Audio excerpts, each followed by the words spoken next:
wabarakatuh. Halo semuanya, apa kabar nih Sobat Pol semuanya? Balik lagi nih dengan kami, mahasiswa UIN Araniri, Banda Aceh pada Fakultas Tarbiyah dan Keguruan dengan program studi pendidikan Islam anak usia dini. Nah, jadi kami di sini akan melakukan observasi pada sekolah Bengong Sulepo terkait pengelolaan lingkungan belajar anak usia dini dengan dosen mata kuliah Ibu Lina Amelia. Jadi di sini kami akan melakukan sebuah wawancara kepada pihak sekolah terkait pengelolaan lingkungan belajar yang aman untuk anak usia dini di TK Bengong Sulepo ini bagaimana, mengenai keamanan baik tamu dan guru yang keluar masuk itu bagaimana. Jadi berikut hasil wawancara dengan pihak sekolah, yaitu kepala sekolahnya sendiri. Nah, materi pembahasan kita kali ini yaitu pengelolaan lingkungan belajar yang aman untuk anak usia dini.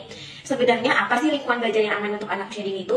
Nah, jadi lingkungan belajar yang aman ini adalah suatu ruang fisik yang mendukung anak belajar tanpa mereka itu merasa terancam ataupun tertekan. Kemudian ada beberapa aspek yang mencakup lingkungan belajar yang aman. Yang pertama itu ada kondisi fisik, yang mana ini ruang kelas itu harus bersih dan juga bebas dari bahaya. Kemudian ada keamanan emosional, yang mana kita sebagai pendidiknya harus bisa menciptakan suasana yang nyaman serta mendukung anak itu dalam mengekspresikan diri mereka. Kemudian ada ruang untuk aktivitas, yang mana kita harus menyediakan area yang fleksibel untuk bermain dan juga belajar. Oke, selanjutnya itu ada teori menurut para ahli. Yang pertama itu ada Piaget, yang mana anak itu kan belajar melalui pengalaman yang konkret. Jadi lingkungan belajar ini harus mendukung mereka dalam mengeksplorasi. Kemudian yang kedua itu menurut Vygotsky, yang mana beliau ini mengatakan interaksi sosial ini penting sehingga lingkungan ini harus mendukung kolaborasi mereka dalam berinteraksi sosial. Kemudian yang ketiga itu ada Montessori, yang mana beliau ini mengatakan lingkungan belajar ini harus memfasilitasi kemandirian anak. Kemudian yang ketiga itu ada Erik Erikson, yang mana beliau juga mengatakan bahwa rasa aman dapat mendukung perkembangan identitas positif pada anak. Selanjutnya akan dibahas oleh teman saya. Baik, selanjutnya saya akan melanjutkan materi yaitu prinsip-prinsip desain lingkungan yang ramah dan aman bagi anak. Ada 4 prinsip. Yang pertama, skala yang sesuai. Nah, maksud di sini perabotan dan fasilitas harus sesuai dengan ukuran dan kemampuan anak-anak. Yang kedua ada fasilitas. Nah, lingkungan harus memungkinkan pengawasan yang mudah oleh orang dewasa. Yang ketiga ada kehangatan, yang mana menciptakan suasana yang nyaman, aman, dan ramah bagi anak. Keempat, keberkelanjutan, seperti menggunakan bahan aman dan ramah lingkungan. Nah, desain lingkungan yang aman dan ramah, anak harus mempertimbangkan skala, visibilitas, kehangatan, dan keberkelanjutan. Ini menciptakan ruang yang mendukung perkembangan anak secara fisik, emosional, dan sosial. Baik, materi selanjutnya, peran orang tua dalam menciptakan lingkungan belajar yang aman. Orang tua memiliki peran penting dalam menciptakan lingkungan belajar yang aman dan mendukung bagi anak. Keterlibatan orang tua dapat menciptakan kesadaran dan memperkuat hubungan antara rumah dan sekolah. Yang pertama itu komunikasi, yang kedua kerjasama, yang ketiga dukungan. Orang tua dapat memberikan dukungan emosional dan praktis bagi anak, membantu mereka merasa aman dan percaya diri dengan lingkungan belajar. Kerjasama antara orang tua dan guru dapat memberikan dan menciptakan lingkungan belajar yang lebih efektif dan aman. Komunikasi terbuka jujur antara orang tua dan guru sangat penting untuk memastikan keamanan bagi anak-anak. Baik, materi selanjutnya akan disambung oleh teman saya. Baik, kali ini saya akan membahas mengidentifikasi dan mitigasi risiko di lingkungan AUD. Yang pertama itu mengidentifikasi risiko di lingkungan AUD. Mengidentifikasi risiko berarti mengenali segala hal yang bisa membahayakan anak-anak usia dini saat berada di lingkungan sekolah, terutama di ruang kelas. Risiko ini berasal dari berbagai aspek seperti ada 4 poin.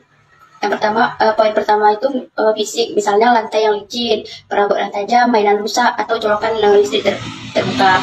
Poin kedua itu lingkungan seperti pencahayaan, suhu terlalu panas atau dingin.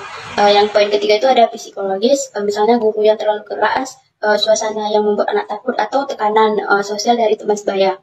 Poin terakhirnya itu ada sosial, seperti konflik antara anak, tidak adanya pengawasan saat bermain, atau kurangnya pembahasan perilaku positif. Langkah awal dalam identifikasi ini biasanya dilakukan dengan observasi langsung di kelas dan di area bermain, serta mendengarkan masukan dari guru, orang tua, dan anak-anak sendiri. Yang kedua itu ada mitigasi, adalah tindakan untuk mengurangi atau menghilangkan risiko yang sudah diidentifikasi. Beberapa contoh langkah mitigasi yang poin pertama itu ada perbaikan fisik, yaitu menutup ujung tajam meja, menyingkirkan benda berbahaya, memperbaiki lantai rusak, dan menggunakan material aman untuk anak. Poin kedua, pengawasan aktif, yaitu guru harus mengawasi anak, terutama saat bermain bebas atau di luar ruangan. Poin ketiga itu ada pendidikan karakter, yaitu mengajarkan anak tentang pentingnya saling menghormati, menjaga kebersihan, dan bersikap jujur. Poin terakhir itu ada prosedur darurat, yaitu menyediakan jalur evakuasi atau P3 P3K, dan pelatihan dasar keselamatan tubuh dasar.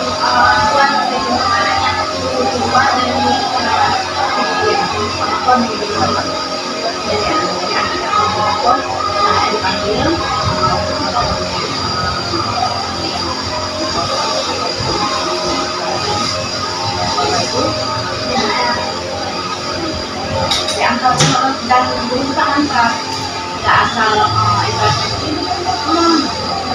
diambilkan, cuma cara sama kita memberikan layanan. Orang yang jemput, kemudian apabila orang tua yang punya orang lain, kan masih sekarang kan meminta karena punya ini, jadi sampai dengan tahap hidup. Kalau orang tua siapa dipanggil abangnya, emang mau KTP-nya Bu, ini anak saya nanti dijemput oleh ibu, ini abangnya ya.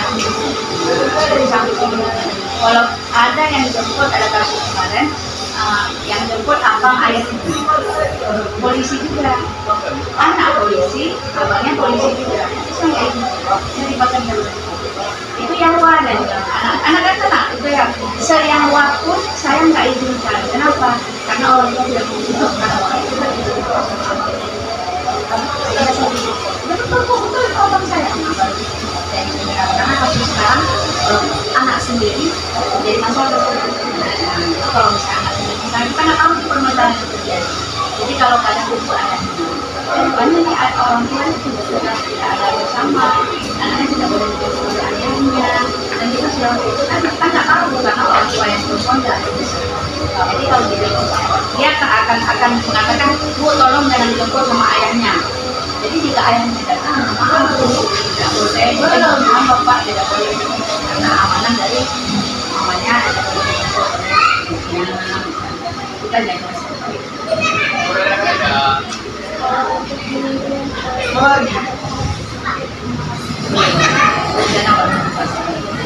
Karena kita sini